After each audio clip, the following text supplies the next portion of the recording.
September 7 చంద్రగ్రహణం, సంపూర్ణ చంద్రగ్రహణం. దానికి సంబంధించి చాలా రకాల ఆరోపణలు వస్తా ఉన్నాయి. ఇంకోటి ఏంటంటే వినాయక నిమజ్జనం రేపు జరుగుతుంది కాబట్టి మామూలుగా అయితే ముందు జరుపుకోవాలి, చంద్రగ్రహణం ముందే జరుపుకోవాలంటూ కూడా కొంతమంది దీని మీద చాలా రకాల వార్తలు బయటకు వచ్చాయి. అదేవిధంగా 11 రోజులు జరుపుకోకూడదు అనేది కూడా రకరకాల వార్తలు వచ్చాయి.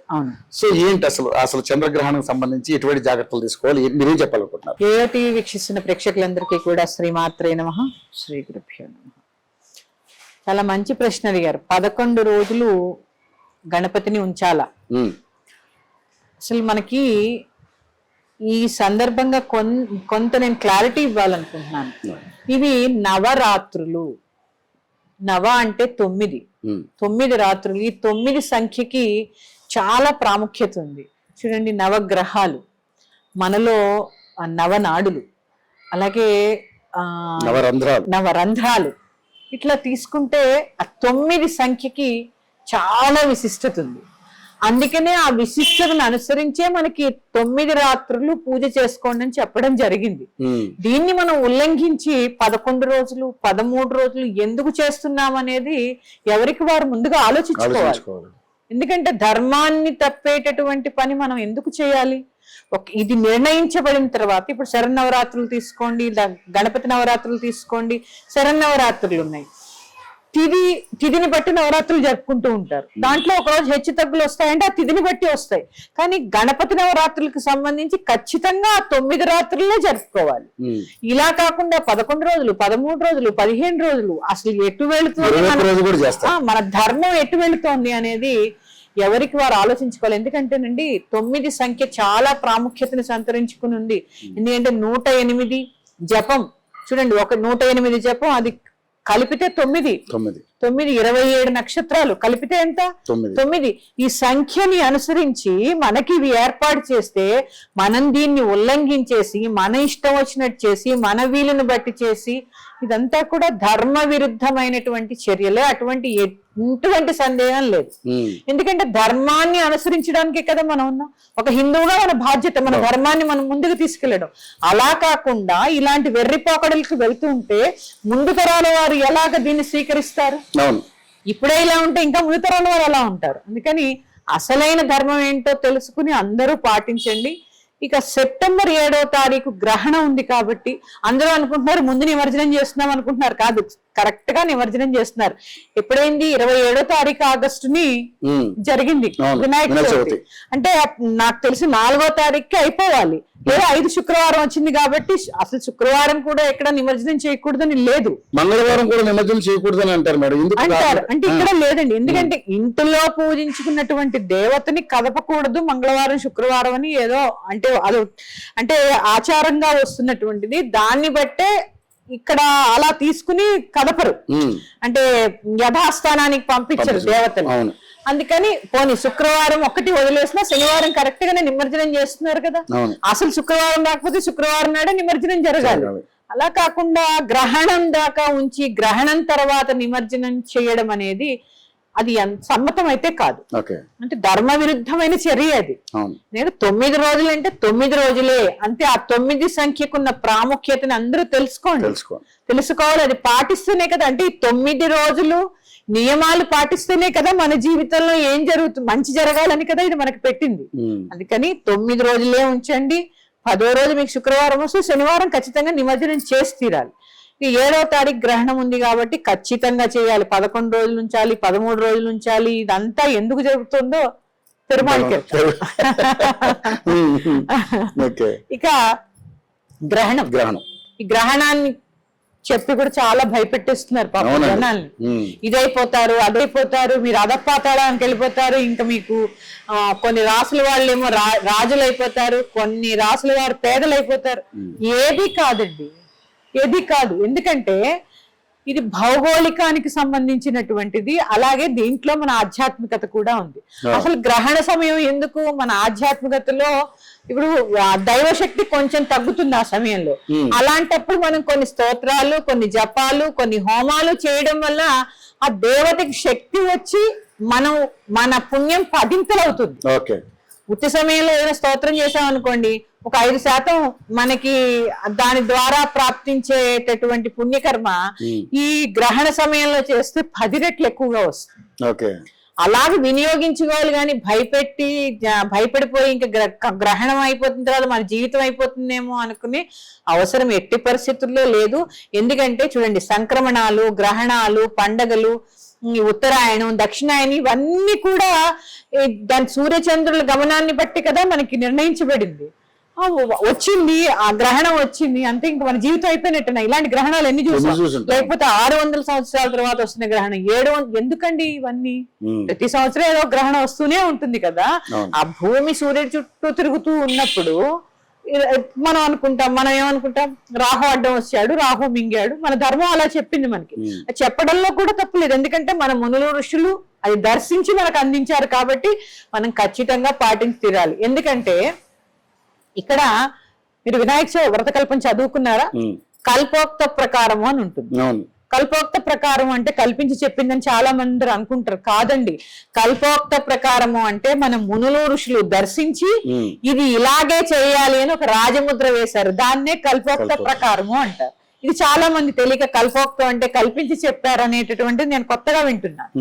కల్పించి చెప్పడం కాదు, మన మునులు ఋషులు దర్శించి ఇది ఇలాగే జరగాలి అని చెప్పినటువంటి ఒక రాజముద్ర అన్నమాట. దాన్ని అలాగే పాటించాలి, అందులో ఎలా ఉందో అలాగే పాటించాలి.